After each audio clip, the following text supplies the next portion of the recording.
నమస్తే, welcome to unfiltered. కెరీర్పై దృష్టి పెట్టండి. వివాహం లేట్ అయినా పర్వాలేదు, పిల్లల్ని కనకపోయినా పర్వాలేదు. ఈ మధ్యకాలంలో యువతీ యువకుల ఆలోచన ధోరణి చాలా వరకు ఇలానే ఉంటుంది. తాజాగా ఉపాసనా కొణిదెల ఒక కార్యక్రమంలో ఈ విధమైనటువంటి మాటలే మాట్లాడారు. ఆ ఒక్కరే కాదు, చాలామంది సెలబ్రిటీలు, విఐపీలు కూడా ఇలాంటి కామెంట్స్ చేస్తున్నారు. మరి ఇలాంటి ఆలోచన ధోరణి ఎంతవరకు అనుసరణీయం, అందరికీ అప్లికేబుల్ అవుతుందా?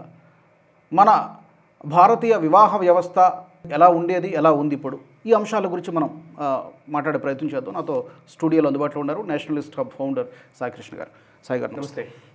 సరే, ఉపాసన ఆ ఒక్కరే మాట్లాడారని కాదు, కానీ ఇంతకుముందు కూడా గతంలో చాలామంది సెలబ్రిటీలు, ఫిల్మ్ స్టార్స్, విఐపీలు ఇలాంటి మాటలు మాట్లాడారు. కెరీర్ మీద ఫోకస్ పెట్టండి, వివాహం అనేది ఆప్షనల్ మాత్రమే, చేసుకుంటే చేసుకోవచ్చు, లేకపోతే మానేయచ్చు, పిల్లల్ని కనండి కనకపోండి, లివ్ ఇన్ రిలేషన్షిప్స్ అంటున్నారు, రకరకాల ఆప్షన్స్ చెప్తున్నారు. సో ఎలా అర్థం చేసుకోవాలి ఈ వ్యాఖ్యల్ని, ఎంతవరకు అనుసరణీయం ఆన్ ఎ బ్రాడర్ పర్స్పెక్టివ్? నేను ఉపాసన కొణిదెల మాట్లాడిన మాటల మీద నేను కూడా నిన్న నేషనల్ స్టబ్లో డీప్ కట్ అనే ఒక ప్రోగ్రామ్ చేశాను. సో అందులో బేసికలీ నేను డిస్కస్ చేసిన అంశాలు ఏంటి అంటే, ఉపాసన కొణిదెల మాట్లాడింది రైటా రాంగా నిర్ధారించడం మన పని కాదు. నేను కూడా యాక్చువల్లీ దాంట్లో ఉండాలనుకోవట్లేదు. ఎందుకంటే ఉపాసన కొణిదెల తన అభిప్రాయాన్ని తను చెప్పారు. ఇలా చాలామంది చాలా అభిప్రాయాలు చెప్తారు. ఏది తీసుకోవాలి, ఏది తీసుకోకూడదు అనే ఒక విచక్షణ ప్రజలకు ఉండాల్సిన అవసరం ఉంది. ఆ విచక్షణ విషయంలోనే యాజ్ ఎ జర్నలిస్ట్ లేదా ఒక మీడియా ప్లాట్ఫామ్ లాగా దాంట్లో నిజానిజాలని ఇది ఇలా జరుగుతుంది, ఇది ఇలా జరుగుతుందని విషయాల్ని క్రోఢీకరించి అనలైజ్ చేసి చూపించే బాధ్యత మాత్రమే మనది. సో ఉపాసన కొణిదెల కరెక్ట్ మాట్లాడట్లేదు, తప్పు మాట్లాడుతోంది అని ఇప్పుడు నేను ఏదో జడ్జ్ చేసి ఆమె అనుకుంటున్నటువంటి భావనలు తప్పు అని నేను అనడానికి కూడా ఇక్కడ లేను. ఆమె విషయంలో ఎందుకు అంటున్నానంటే, స్పెసిఫిక్గా చెప్పాలంటే, షీఈస్ అన్ ఆంటర్ప్రెన్యూర్ ఉమెన్, ఒక స్ట్రాంగ్ ఆంటర్ప్రెన్యూర్. ఒక రకంగా చెప్పాలంటే మంచి ఒక ఫోకస్డ్ వాతావరణంలో పెరిగినటువంటి వ్యక్తి. అండ్ అపోలోకి సంబంధించినటువంటి ఒక హాస్పిటల్స్ చైన్ ఏదైతే ఉందో, అపోలో సంస్థలకు సంబంధించి దానికి సంబంధించినటువంటి ఫ్యామిలీ నుంచి వచ్చినటువంటి వ్యక్తి. సో ఆమెకి ఇండిపెండెంట్గా ఆలోచించడం తెలుసు, ఇండిపెండెంట్గా ఎలా ముందుకు వెళ్ళాలో తెలుసు, కెరీర్ అంటే ఏంటో ఆమెకు తెలుసు. ఆమె కరెక్ట్గా మాట్లాడట్లేదు, ఇది రాంగ్గా తీసుకెళ్తుంది అని చెప్పే పరిస్థితి కూడా లేదు. ఎందుకంటే చాలా వాటిల్లో కొన్ని ఆమె చెప్పిన దాంట్లో కొన్ని నిజాలు కూడా ఉన్నాయి, దాంట్లో డౌట్ ఏం లేదు. ఇవాళ ఫర్ ఎగ్జాంపుల్ ఇవాళ ఆమె చేసిన ట్వీట్లో చూస్తే, అసలు పెళ్లికి ముందు ఒక ఉమెన్కి హక్కు లేవా, తను ఎప్పుడు పెళ్లి చేసుకోవాలో తను నిర్ధారించుకోవడం తప్పు అవుతుందా, తను ఎప్పుడు పిల్లలు కనాలో తను నిర్ధారించుకోకూడదా, తనకు సంబంధించినటువంటి అంటే ఇదంతా ఒక ఉమెన్ సెంట్రిక్గా ఆమె మాట్లాడుతూ వచ్చింది ప్రశ్నలన్నీ కూడా. దాంట్లో ఆమె వేసిన ప్రశ్నలు ఏవి రాంగ్ అని ఎవడు చెప్పట్లేదు, అవన్నీ కరెక్టే, మీరు అన్నది కరెక్టే. ఒక మహిళకి తాను ఎవరిని పెళ్లి చేసుకోవాలో ఖచ్చితంగా ఆమెకు హక్కు ఉంది, ఎప్పుడు చేసుకోవాలో ఆమె హక్కే, ఆమె చాయిసే, no doubt about it. And ఎవరిని ఎప్పుడు పిల్లల్ని కనాలా వద్దా అనేది కూడా ఆమె చాయిసే, నో డౌట్ అబౌట్ ఇట్. కానీ ఒక ఫ్యామిలీలోకి వచ్చినప్పుడు మనం ఎప్పుడు కూడా ఆలోచించాల్సింది ఏంటంటే, ఈ భారతీయ సంస్కృతిలో లేకపోతే మనం అనుకుంటున్నటువంటి అనేక అంశాల్లో స్త్రీకి ఖచ్చితమైన స్వేచ్ఛని ఇస్తూ వచ్చారు మొదటి నుంచి కూడా. మీరు ఈ మధ్యకాలంలో తర్వాత కాలంలో ఇది ప్రాబ్లమ్స్ వచ్చాయి, కానీ ఇస్లామిక్ ఇన్వేషన్స్ వచ్చిన తర్వాత, ఈ బ్రిటిషర్ రూల్ వచ్చిన తర్వాత ఉమెన్ని ప్రొటెక్ట్ చేసే క్రమంలో భాగంగా విపరీతమైన వాళ్ళని ఇంట్లోనే ఉంచేసి ఒక ఫండమెంటల్గా ఆమెను తీర్చిదిద్దే ప్రయత్నం చేశారు. కానీ నిజానికి ఆమెను ప్రొటెక్ట్ చేయడంలో భాగంగానే ఉమెన్ బయటకు వెళ్తే ఎవడెక్కడ ఏం చేస్తాడో తెలియక ఆమె అసలు బయటకు వెళ్లకుండా చేశారు. ఓకే, ఇంట్లోనే ఉంటే బెటర్ అన్నారు. సో ఆమెను ప్రొటెక్ట్ చేయడంలో భాగంగానే చాలా తప్పులు చేసుకుంటూ వచ్చారు. నిజానికి కొన్ని తప్పులు కూడా జరిగాయి ఇందులో. అందుకే వంటింటి కుందేళ్ళు అయిపోయారు, అది అయిపోయారు, ఇది అయిపోయారు అని కమ్యూనిస్టులు వీళ్ళందరూ మాట్లాడతారు. కానీ అది ఈ మధ్య కాలంలో జరిగింది. మనం పాత కాలంలోకి వెళ్ళి చూస్తే, ఒక ద్రౌపది కథ చదివినా లేకపోతే ఒక సీతమ్మ వారి గురించి తెలుసుకున్న స్ట్రాంగ్ ఉమెన్ ఎలా ఉంటుంది అనేదానికి వాళ్ళు చాలా స్పష్టంగా మనకు ఉదాహరణలు ఉన్నాయి. ఆమె ఎంత స్ట్రాంగ్గా నిలదీసింది. అండ్ ఆమె అసలు ధర్మరాజుతో సంభాషణలు చదివితేనైతే అసలు గూస్ బంప్స్ వస్తాయి. ద్రౌపది ధర్మరాజు మధ్య సంభాషణలు. ఓకే, ఆమె మహాభారతం సభలోనే ఆమె ద్రౌపది వస్త్రాభరణం జరగడానికి ముందే ఆమె అడుగుతుంది, నన్నోడి నన్నోడేనా అని. నన్ను ఓడిపోయిన తర్వాత ఆయన ఓడిపోయాడా, ఆయన ఓడిపోయిన తర్వాత నేను ఓడిపోయానా అని, నన్నోడు కొట్టుకున్నాడని. అంటే ఆయనే ఓడిపోయిన తర్వాత, ఆయనే దాసి అయిన తర్వాత, ఆయనే స్లేవ్ అయిన తర్వాత నన్ను ఎట్లా ఓడిపోతాడు? అంటే ఒక చాలా చాలా అద్భుతమైనటువంటి క్వశ్చన్స్, చాలా అద్భుతంగా ఉన్నటువంటి క్యారెక్టర్స్ మన దగ్గర మన స్క్రిప్చర్స్లో ఎప్పుడో ఉన్నాయి. నేను స్ట్రాంగ్ ఉమెన్ అనే దానికి ఈరోజు మనం కనబడుతున్న మోడర్న్ ఉమెన్ థియరీస్, ఈ ఫెమినిస్టులు చెప్పే స్ట్రాంగ్ ఉమెన్ కాదు. ఫెమినిస్టులు ఏదైతే ఈ మధ్యకాలంలో కమ్యూనిస్ట్ ఫెమినిస్టులు చెప్పే ఉమెన్ నిజంగా స్ట్రాంగ్ ఉమెన్ కాదు. స్ట్రాంగ్ ఉమెన్ అంటే మన పల్లెటూళ్ళలో మన దగ్గర ఉన్న అనేక మంది వాళ్ళు ఇప్పుడు మీరు అంటున్నారు కదా కెరీర్ అనేది ఇప్పుడు ఈ మధ్య కాలంలో వచ్చింది, కానీ కెరీర్ ఇప్పుడు ఇక్కడ మాట్లాడుతున్నాం, ఈ హైదరాబాద్లో మనం మాట్లాడుతున్నాం ఏదో పొద్దున్న లేవగానే ఆఫీస్కి వెళ్ళిపోయి ఉద్యోగం చేసే భార్య లేకపోతే ఉద్యోగం చేసే భర్త వీళ్ళిద్దరి మధ్య పెద్ద సంఘర్షణ ఇవన్నీ మాట్లాడుతున్నాం. కానీ పల్లెటూళ్ళలో ఒక రైతు కుటుంబంలో ఒక మహిళామణి పొద్దున పిల్లలకి ఏం చేయాలో ఆమె చూసుకుంటుంది, అట్ ద సేమ్ టైం పొలంలోకి వెళ్ళి కలుపు తీస్తుంది, పొలంలోకి వెళ్ళి పనులన్నీ చేస్తుంది, వచ్చి గేదెలు ఇవేగుంటాయో వాటికి సంబంధించిన పాలు అవి తీసుకోవడము, వాటిని పాల కేంద్రాలకు పోయడము. మీరు ఒక సగటు మహిళ పల్లెటూళ్ళలో ఉన్నటువంటి ఒక రైతు కుటుంబంలో ఉన్నటువంటి మహిళల్ని చూడండి, వాళ్ళని మించిన స్ట్రాంగెస్ట్ ఉమెన్ ఎవరున్నారండి?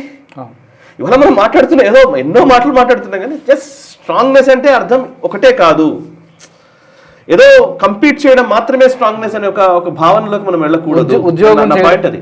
ఉపాసన కొడతలో చెప్పినటువంటి మాటల్లో ఆమె చెప్పింది ఏంటిది, ఒక ఆప్షన్ ఉంది అని చెప్పడం వరకు ఫైన్. మీరు పిల్లల్ని ఎప్పుడు కనాలనుకుంటారో ఆ టైంకి కనడానికి వీలుగా మీకు ఒక సైన్స్ అభివృద్ధి చెందింది కాబట్టి, మెడికల్ పరిభాషలో చెప్పాలంటే ఈ ఫ్రీజింగ్ ఎగ్స్ అనే ఒక కాన్సెప్ట్ వచ్చింది కాబట్టి, సో మీరు దీన్ని వినియోగించుకోవచ్చు. మీరు కెరీర్ని పణంగా పెట్టి ఇప్పుడే పిల్లల్ని కానీ మీరంతా కెరీర్ని కోల్పోవాల్సిన అవసరం లేదు అనే సజెషన్ వరకు, కెరీర్ వరకు it is good. But don't compete, దాన్ని మళ్ళీ తీసుకొచ్చి ఇదేదో మహిళా హక్కులు, మహిళా సాధికారత, ఉమెన్ ఎంపవర్మెంట్లోకి కలపకండి. There are so many options. చాలా మందికి ఇప్పుడు ఫర్టిలిటీ ప్రాబ్లమ్స్ వస్తున్నాయండి. నిజంగానే ఇప్పుడు చాలా మంది పిల్లల్ని కనలేని లేట్ మ్యారేజ్ చాలా కారణాల వల్ల, ఒత్తిడి చాలా వాటి వల్ల జరుగుతుంది. మన ఫుడ్ హ్యాబిట్స్ సరిగ్గా ఉండకపోవడం వల్ల, మనం సరిగ్గా ఎక్సర్సైజెస్ లేకపోవడం వల్ల రకరకాల అంశాలతోటి వస్తున్నాయి ఫర్టిలిటీ ఇష్యూస్. దానికి ఏమొచ్చింది ఆప్షన్, ఈ మధ్య IVF సెంటర్స్ వచ్చాయి, which is a good innovation. ఒక రకంగా చెప్పాలంటే టెక్నాలజీ వచ్చింది, ఒక సైన్స్ పెరిగింది. సో IVF సెంటర్స్ ద్వారా ఇంకొక పద్ధతిలో పిల్లల్ని కనడానికి ఆప్షన్స్ వచ్చాయి. నీకు అవసరం ఉన్నప్పుడు, అవసరానికి తగ్గట్టుగా ఒక అవకాశం ఉన్నప్పుడు దాన్ని వినియోగించుకోవడం రైట్. బట్ అవకాశమే ముఖ్యమైపోయి అవసరం పక్కకి వెళ్ళిపోతే ప్రాబ్లం. అది ప్రాబ్లం అంటున్నాను నేను, అంతే, నథింగ్ ఎల్స్. సో అవకాశం ఉన్నప్పుడు చేస్తే దాంట్లో తప్పేం లేదు. ఇప్పుడు మన నిజంగా పిల్లలు కనాలని ఉండి నా దగ్గర పిల్లలు కనడానికి ఆప్షన్ లేదు, ఏం చేయాలి? నేను ఫర్టిలిటీ సెంటర్కి వెళ్ళారు, తీసుకున్నారు, ఏదో చేశారు, that's okay, that is different. But అదే మెయిన్ స్ట్రీమ్లోకి వచ్చి ఇది ప్రాబ్లం అవుతాయి అంటే న్యాచురల్గా జరగాల్సినటువంటి ఒక ప్రాసెస్ని, న్యాచురల్గా జరగాల్సినటువంటి కొన్నిటిని కృత్రిమమైన వాటితోటి ఎందుకు మనం చేయాలి అనేది నా ప్రశ్న. అవును, కరెక్ట్. అది అన్నీ కూడా అవకాశం లేనిది. ఉపాసన చెప్పింది కూడా అందరికీ అన్వయించాలని కూడా ఆమె ఏం చెప్పట్లేదు, ఆప్షన్ ఉందని చెప్తోంది. ఆప్షన్ ఉన్నా తీసుకోండి, ఆప్షన్ నేను వడొద్దు, ఇండివిజువల్ చాయిస్, అది దట్స్ ఫైన్. నేను నిన్న చేసిన వీడియోలో కూడా డీప్ కట్లో నేను చెప్పిన దానికి డీప్ స్టేట్ అనేది ఎందుకు తీసుకున్నానంటే, అసలు పాపులేషన్ కంట్రోల్ అనేది ఒక పెద్ద పని అండి. వాళ్ళు పెద్ద ప్రాజెక్ట్ పెట్టుకున్నారు డీప్ స్టేట్. పాపులేషన్ని కంట్రోల్ చేయాలి, జనాభాను నియంత్రించాలని. దాని ఆరిజిన్స్ నుంచి నేను చెప్పుకుంటూ వచ్చాను అసలు ఏం జరుగుతూ వచ్చింది అని. ఇప్పుడు వీళ్ళు మాట్లాడుతున్న అన్నీ కూడా అంటే ఇది ఒక ఉపాసన కొనదల చెప్పిన హార్మ్ఫుల్ కంటే, ఆమె చేస్తున్నటువంటి ప్రమాదం కంటే కూడా ఆమె పెద్ద ప్రమాదకరమైన అంశాలు ఆమె మాట్లాడట్లేదు. అంతకంటే ప్రమాదకరంగా మాట్లాడే వాళ్ళు బోలెంత మంది ఉన్నారు ఈ సమాజంలో, ముఖ్యంగా సెలబ్రిటీస్లో. ఓకే, ఒకరెవరో అంటారు, ఆమె ఎవరో అసలు నాకు అర్థం కాదు. ఆయన భర్త అంటాడు, అసలు ఎవడడిగాడు నిన్ను మంగళసూత్రం వేసుకోమని నా భార్యకు నేను చెప్పలేదు, నిన్ను ఎవడడిగాడు అసలు? రాహుల్ రవీంద్ర. చాలా మంది ఇప్పుడు నేను ఆర్మీలో పనిచేసే వాళ్ళు, పైలట్స్, ఇంకోరో ఉంటే అవసరానికి అనుగుణంగా కొంతమంది మంగళసూత్రం వేసుకోకపోవచ్చు. అది చెప్పట్లేదు కదా ఎక్స్ప్లిసిట్గా, చెప్తున్నావు. చూసావా, ఇక్కడ ప్రాబ్లం వస్తుంది. అంటే నేను నా భార్యకు నేను స్వేచ్ఛనిచ్చాను, ఆమెను ఒక వస్తువులా నేను చూడట్లేదు, మగవాడికి ఎటువంటి అటైర్ లేదు, ఒక ఆడవాళ్ళకి మాత్రమే ఉంది మంగళసూత్రము. నువ్వు చేసుకుంటే చేసుకోవా, ఇవ్వకు, ఏం పర్లేదు. నాకు తెలిసిన అనేక మంది యాంకర్స్ మన మీడియా ఇండస్ట్రీలోనే స్క్రీన్ మీదకి వెళ్ళేటప్పుడు జీన్స్ వేసుకోవాలి, లేకపోతే మన బ్లేజర్ వేసుకోవాలి, నీకు అది కనబడకూడదని చెప్పేసి పక్కన పెట్టిన వాళ్ళు ఉన్నారు. అట్లా అని చెప్పేసి భర్తను దూరంగా పెడుతున్నారా? ఇదేదో అంత ఫండమెంటల్గా కూడా ఎవరు ఆలోచించట్లేదు ఈ దేశంలో. మీరు అర్థం చేసుకోవాల్సింది అదే. మనమేం అంత ఫెనటిక్స్ కాదు. తాలిబాన్ ప్రభుత్వంలో మనం లేము, తాలిబాన్ లాగా బిహేవ్ చేయట్లేదు హిందువులు ఎవరు కూడా. కానీ ప్రొవోక్ చేయడం, ఆ ప్రకటన చేయడం వెనకాల మోటివ్స్ ఉన్నాయి. నా పాయింట్ అది. నువ్వు ప్రకటన నువ్వు అనుభవించుకో, నువ్వు ఇంట్లో ఏం చేసుకుంటావో నీ ఇష్టం చేసుకో. ఇప్పుడు అదే గొడవ, బీఫ్ తింటాను అని అంటే నేను బీఫ్ తిని తీరుతాను ఎందుకు అనౌన్స్ చేస్తున్నావు? అదే నీ మోటివ్ ఏదో ఉంది, నీకు నన్ను ప్రొవోక్ చేయాలని అనుకుంటున్నావు. ఇక్కడ ప్రాబ్లం వస్తుంది.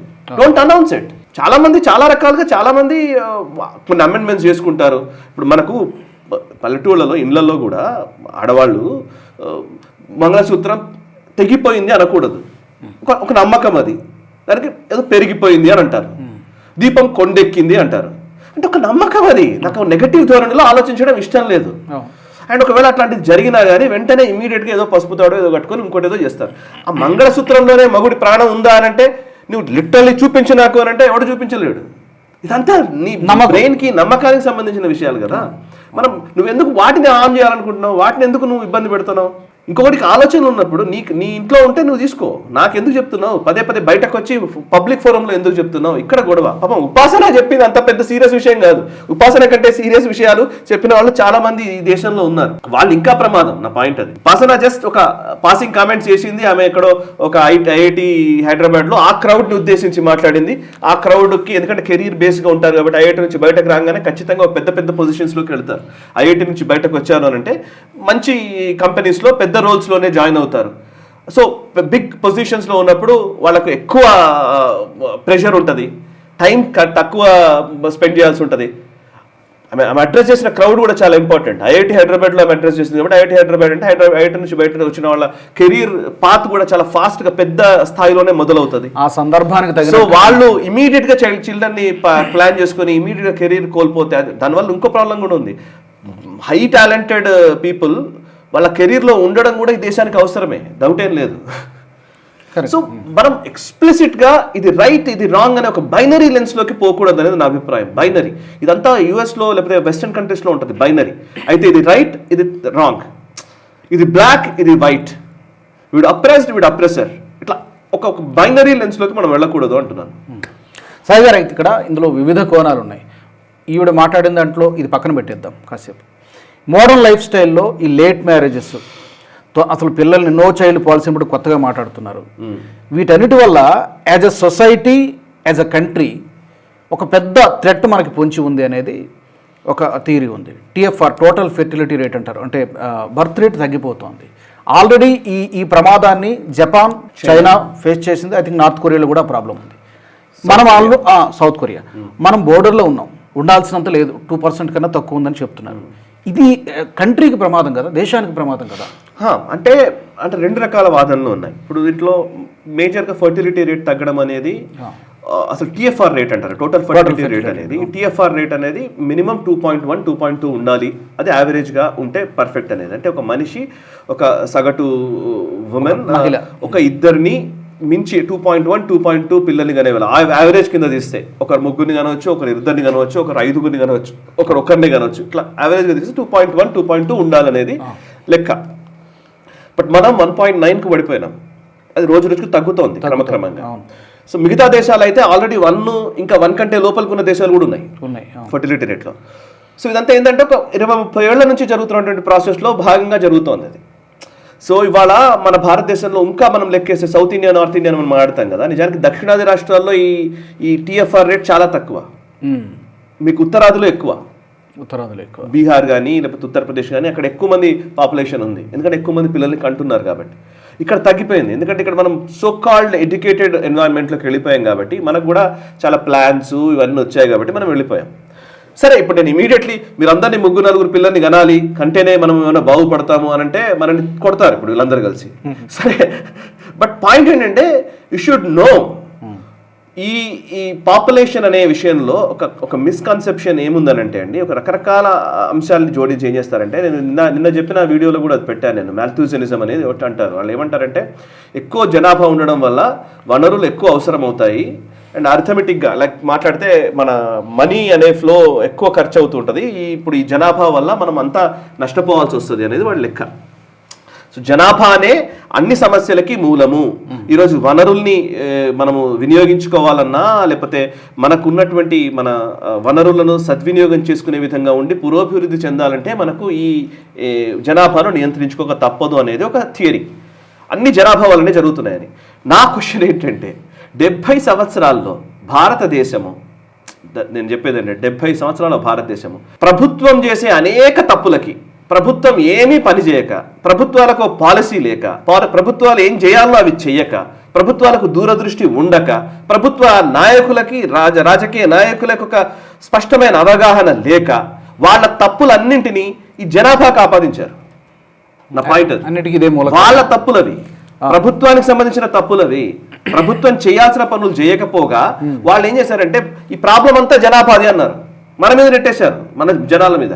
ఏమనంటే చూసారా జనాభా ఎక్కువ ఉంది, ఎక్కడ ఇస్తాం మేము ఇంతమందికి అని అంటాడు. చైనా ఉంది. ఇప్పుడు ఫర్ ఎగ్జాంపుల్ సింపుల్ లాజిక్, నేను శబరిమల గురించి మాట్లాడుతున్నాం. శబరిమల ఉందండి, శబరిమల గుడికి లక్షల మంది జనాలు వస్తున్నారండి. ఇక్కడికి లక్షల మంది జనాలు వస్తున్నప్పుడు లక్షల మందికి కావాల్సినటువంటి సౌకర్యాలు వసతులు కల్పించమని నేను ఏదో బీభత్సంగా వాళ్ళందరికీ ఏదో రూమ్లు కల్పించాలి అవి అని నేను చెప్పట్లే. నేను చెప్పి అక్కడ ఉన్న కొన్ని కొండలు ప్రాంతంలో ఉంది కాబట్టి అక్కడ కొంచెం పరిమితులు కూడా ఉన్నాయి చేయడానికి, నేనేం కాదనట్లే. బట్ దానికి ఒక పర్ఫెక్ట్ సొల్యూషన్స్ తీసుకురాగలిగే వ్యక్తులు వ్యవస్థలు ఉన్నాయి మన దగ్గర. ఏ మంచి కన్సల్టింగ్ ఫర్మ్కో నిజానికి కూడా ఈ ప్రాబ్లమ్ని మనం ఎలా సాల్వ్ చేయొచ్చు, ప్రభుత్వమే చేయాలని నేను అనట్లే. ప్రభుత్వమే ఇంతమంది ఒకేసారి ఇంతమంది జనాలు వస్తారు, దీనికి ఏమైనా టెక్నాలజీని వాడుకోవచ్చా, దీనికి ఇప్పుడు వచ్చే వాళ్ళకి ఇబ్బందులు లేకుండా మనం ఏం చేయొచ్చు, ఎవరెవరిని ఇన్వాల్వ్ చేయొచ్చు, దీనికి ఏమైనా ఎన్జిఓల పాత్ర తీసుకుందామా, లేకపోతే ఎవరైనా సర్వీస్ చేసే వాళ్ళని ఏమైనా తీసుకుందామా, మనకు రోజు హుండీలో ఆదాయం ఇంత వస్తుంది, ఈ ఆదాయంలో ఏమైనా ఖర్చు చేసి ఏమైనా పని చేద్దామా, భక్తులు ఎవ్రీ ఇయర్ వస్తున్నారు కదా, ఆ వస్తున్న వాళ్ళకి ఎలా మనం వీళ్ళని మంచిగా చూద్దాము అనే ఒక స్పృహ ప్రభుత్వానికి ఏడిస్తే ఆ ప్రభుత్వంకి సపోర్ట్గా నిలబడే అనేక వ్యవస్థలు ఉన్నాయి ఈ దేశంలో. చాలా టక్కుమని ప్రొఫెషనల్ వేస్లో ఆన్సర్ చెప్పగలరు, ప్రొఫెషనల్ వేస్లో మనకు ప్రాసెస్ బిల్డ్ చేయగలరు. మీరు అది చేయకుండా ఇప్పుడు ట్రాఫిక్ ప్రాబ్లం వచ్చింది అనుకోండి, జనాలు ఇంతమంది పెరుగుతున్నారండి ఏం చేయాలండి అని అంటాడు ప్రభుత్వం.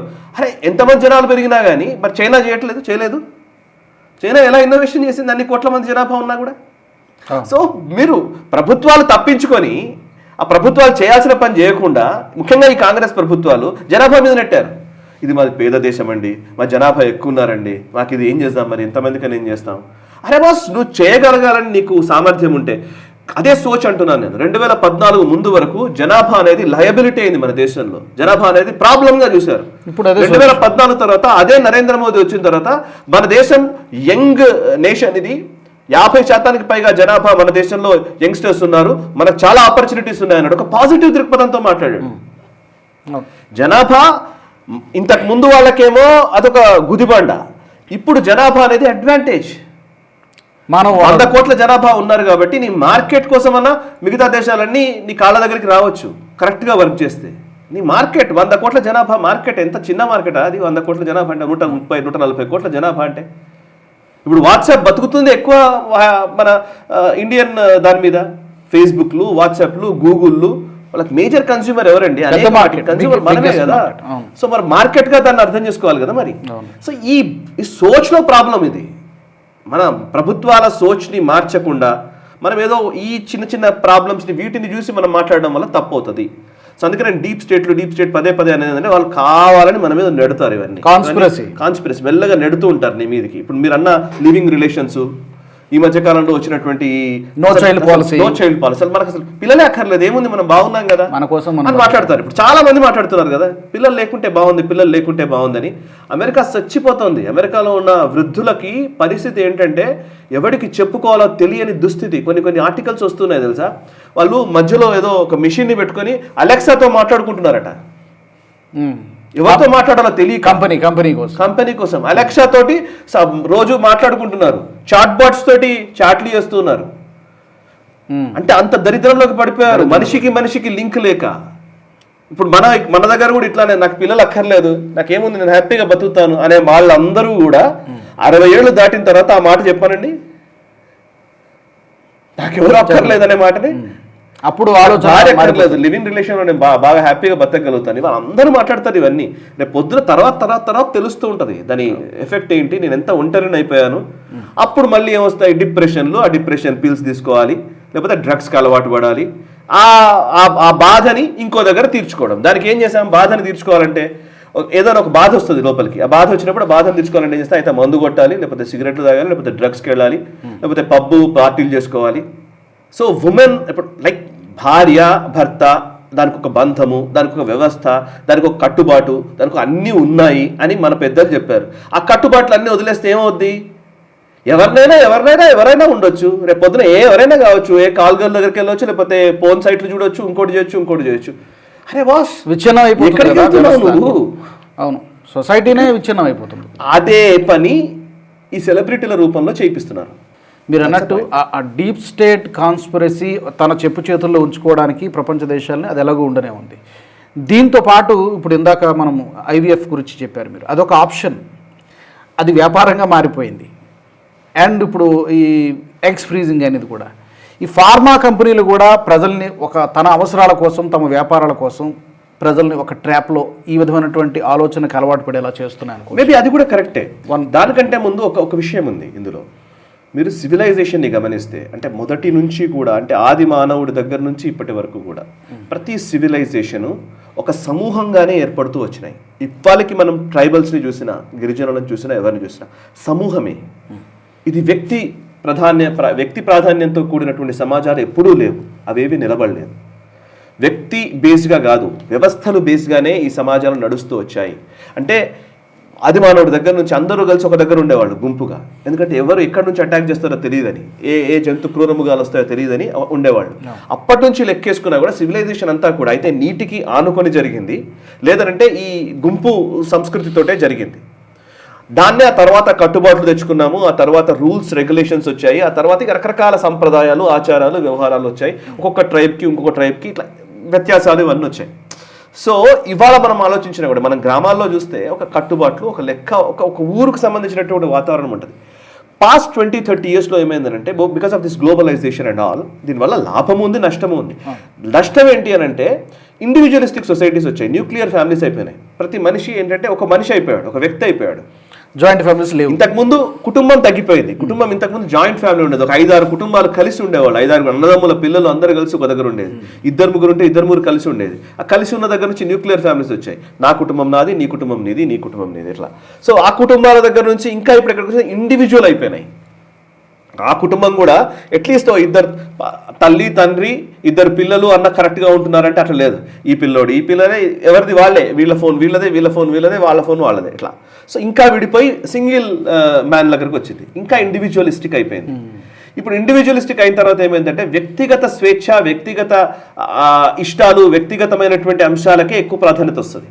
సో వ్యక్తిగతంగానే ఆలోచించడం మొదలు పెడతాను నేను. ప్రతిదీ కూడా నేను పక్కన వాళ్ళ గురించి ఆలోచించడం మొదలు పెట్టాను. ఇంకా అసలు ఆలోచించాను. అసలు నాకు ఏదనిపిస్తే నేను తింటాను, నేను ఇప్పుడు పోతే వెళ్ళిపోతాను, నేను ఎవరన్నా వస్తే మాట్లాడాల్సిన అవసరం లేదు. నా రూమ్లో నేను కూర్చొని నేను ఫోన్ మాట్లాడుకుంటూ కూర్చుంటాను. అవును, నీ గెస్ట్ నీ కోసం వచ్చాడు, నాకేంటి, వాడు మామ, అత్త, అక్క, చెల్లె అక్కర్లే. సో ఒక ఇండివిజువలిస్టిక్ ఆలోచనలోకి వెళ్ళినప్పుడు ఆ ఇండివిజువలిస్టిక్ ఆలోచనల్ని ప్రేరేపిస్తూ వస్తున్నారు గత కొన్ని సంవత్సరాలుగా. ఆ ప్రేరేపిస్తూనే ఏమైపోయిందంటే, అవును నేను ఎందుకు పెళ్లి చేసుకోవాలి అనే మాట వస్తుంది, నేను ఎందుకు పిల్లలు కనాలనేది నా చాయిస్ అనేది వస్తుంది, నేను ఎందుకు ఇది చేయాలనేది వస్తుంది. సో ఇట్లా రకరకాల అవలక్షణాల్లోకి మనం వెళ్ళాం. ఇప్పుడు మీరు ఇందాక అన్నట్టుగా మెడికల్ అంశాలు మీరు చెప్పారు. మెడికల్గా అంటే డెఫినెట్లీ మార్కెట్ డిసైడ్ చేస్తుంది ఏదైనా సరే. ఏదైనా అంతే కదా, మార్కెట్. ఇంతకుముందు మనం మాట్లాడలేము, పల్లెటూరులో ఉన్నాయి. ఇప్పుడు సింపుల్ లాజిక్, అసలు బేసికలీ మనకు ఎవరన్నా టూత్ పేస్ట్ వాడారా ఇంతకుముందు? అసలు పల్లెటూరులో తర్వాత టూత్ పేస్ట్ ఈరోజు కంపల్సరీ మినిమం నీడ్ అయిపోయింది. టూత్ పేస్ట్, టూత్ బ్రష్, ఇవన్నీ.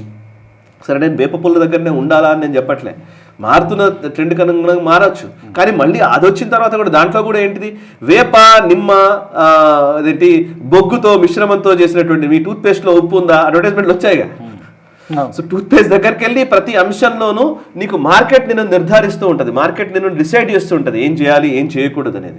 యాక్చువల్లీ 3 meals a day అనేది కూడా ఒక మార్కెట్ అంట, తెలుసా మీకు? మార్కెట్ క్రియేట్ చేసింది 3 meals a day అనేది. 3 meals a day ఎవరు చేయలేదు ఇంతకుముందు. పాతకాలంలో 2 పూటలే తినేవాళ్ళు యాక్చువల్లీ. నిజానికి 3 పూటలు ఖచ్చితంగా తినాలి, బ్రేక్ఫాస్ట్ ఖచ్చితంగా తినాలి, మధ్యాహ్నం మీరు టైంకి ఇంత లంచ్ తినాలి, తర్వాత మధ్యలో స్నాక్స్ ఉండాలి, తర్వాత రాత్రికి భోజనం ఉండాలి. ఈ డైట్ అంతా ఎవరు తీసుకొచ్చాడు? ఎవరో ఒక మార్కెట్ క్రియేట్ చేస్తుంది, దానికి అనుగుణంగా అవుట్లెట్స్ వస్తాయి, దానికి అనుగుణంగానే ఒక వ్యవస్థ అంతా బిల్డ్ అవుతుంది. నేను మొత్తం డీటెయిల్స్లోకి వెళ్తాను. ఇప్పుడు కూడా ఇది కూడా ఇంతే. మీరు ఇప్పుడు పెళ్లి చేసుకోవాల్సిన అవసరం లేదనే ఫస్ట్ ఆలోచన వస్తుంది.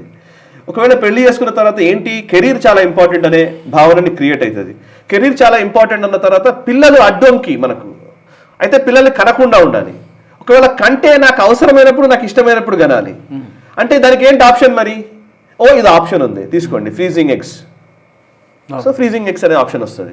ఈ ఆప్షన్ వస్తే ఈ ఆప్షన్ ఏంటి, దీనివల్ల ఏంటిది అని అంటే, ఇప్పుడు తెలుసా మీకు దాంట్లో మెడికల్గా కూడా నేను ఒక డాక్టర్తో మాట్లాడాను, ఇది నిజంగా దీంట్లో ఫ్రీజింగ్ ఎగ్స్ గురించి ఏంటండి విషయం అని అడిగితే వాళ్ళు చెప్తున్నది ఏంటంటే, దానికి టూ ఎక్స్పెన్సివ్ అంట.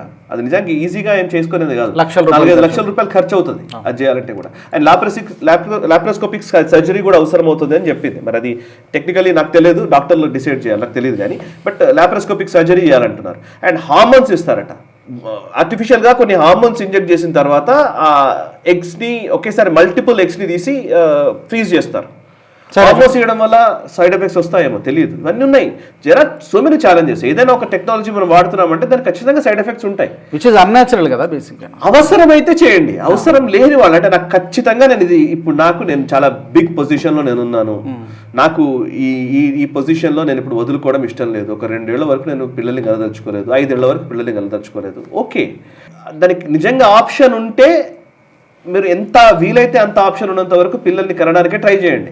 ఆప్షన్ లేనప్పుడు మాత్రమే ఇట్లాంటి అన్యాచురల్ థింగ్స్ మీరు తీసుకోండి. అంతేగాని ఇదేదో ఎండార్ చేసి ఇది చేయొచ్చు హ్యాపీ, ఇది ఇంట్లో ఏం లేదు అన్నట్టు మాట్లాడడం తప్పు అంటున్నాను. ఓకే సాయి గారు, మీరు అన్నట్టుగా ఒకటి ఈ మార్కెట్ ట్రాప్, అది ఫార్మా కంపెనీలు కానివ్వండి, ఇంకోటి కానివ్వండి, ఏదైనా కానివ్వండి, ఆ ట్రాప్లో పడిపోతున్నారు. రెండోది మీరు చెప్పినట్టుగా ఇంకా బిగ్గర్ దీంట్లో చూస్తే ఈ డీప్ స్టేట్ కాన్స్పిరసీ, వీటిలో పడి కొట్టుకుపోతుంది మన యువకులు. ఈ ఆలోచన ధోరణి మారాలని మనం కోరుకుందాం. అది ఒక చిన్న ప్రయత్నం. నేను ఒక కంక్లూజన్ చెప్తున్నాను. ఇండివిజువల్ వ్యక్తుల అంశాల విషయంలోకి ఎవరు అడగట్లేదండి. ఈరోజు సమాజంలో రాజుగారు మీరేం భోజనం చేస్తున్నారు, మీ భోజనంలో మీరు ఏమేమి తింటున్నారు అని ఎవడన్నా అడుగుతున్నాడా? కానీ ప్రజల్లో మాత్రం ఇక్కడ బయట మాత్రం ఏం చేస్తారు, నా ఆహారపు అలవాట్ల మీద దాడి చేస్తున్నారు అని ఎవడో అంటాడు. ఎవడు దాడి చేశాడు ఆహారపు అలవాట్ల మీద? అరే నువ్వు నా పవిత్రమైనటువంటి ఆవుని నువ్వు చంపి తినకు, ఇది నా మినిమం థింగ్, అది నేను చెప్పగలిగేది, అంతే కదా. ఇప్పుడు నువ్వు పోయి జింకని కొట్టుకొని తిన్నావు అనుకో, పోలీసులు వచ్చి అరెస్ట్ చేస్తారు ఇమీడియట్లీ, అవునా కదా?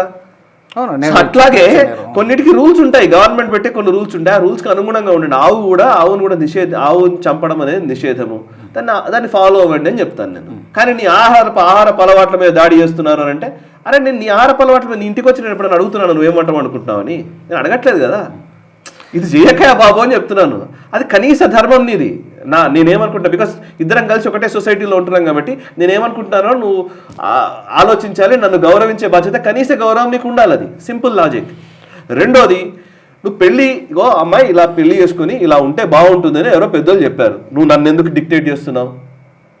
నన్నెవరు నువ్వు డిక్టేట్ చేయడానికి? నా ఇష్టం, అవును నేను ఇలాగే ఉంటాను, నేను మా ఆవిడ మంగళసూత్రం వేసుకోవద్దని నేను చెప్పాను, చెప్పుకోవా, నేనేమన్నాను నిన్ను? నువ్వు ఎందుకు చెప్తున్నావు ఇప్పుడు ఇదంతా? బయటకు వచ్చి ప్రచారం చేయాల్సిన అవసరం ఏంటి నీకు? మోటివ్స్ ఏంటి మోటివ్ నీకు? అందరూ అట్లాగే ఉండాలనా నీ ఉద్దేశం? సో అది కాదు కదా. So don't do that. ఈ వీడియో చూసినటువంటి వాళ్ళందరూ ఎంతో కొంత మారతారని ఆశిద్దాము. మారాల్సిన అవసరం కూడా లేదు, అర్థం చేసుకోవాలి. Thank you very much. Thank you. మరి ఈ అంశాలకు సంబంధించి ఈ రోజున యువకుల ఆలోచన ధోరణి, ఈ పాశ్చాత్య సంస్కృతి ప్రభావం, వీటన్నిటికి సంబంధించి మీరు ఏమనుకుంటున్నారో కామెంట్స్లో పెట్టండి. మీ యొక్క అభిప్రాయాన్ని మనం మరొక వీడియోలో మరొక అన్ఫిల్టర్డ్ ఎపిసోడ్లో కలుసుకుందాం. జై హింద్. ఈ వీడియో మీకు నచ్చినట్టయితే లైక్ చేయండి, 10 మందికి షేర్ చేయండి. అలాగే కామెంట్ల రూపంలో మీ అభిప్రాయాలను మాతో పంచుకోండి. Nationalist hub group of channels ను సబ్స్క్రైబ్ చేసుకుని తెలుగునాట జాతీయవాద జర్నలిజాన్ని ప్రోత్సహించండి. ఈ వీడియో కింద ఉన్న బెల్ ఐకాన్ పై క్లిక్ చేయడం మర్చిపోవద్దు.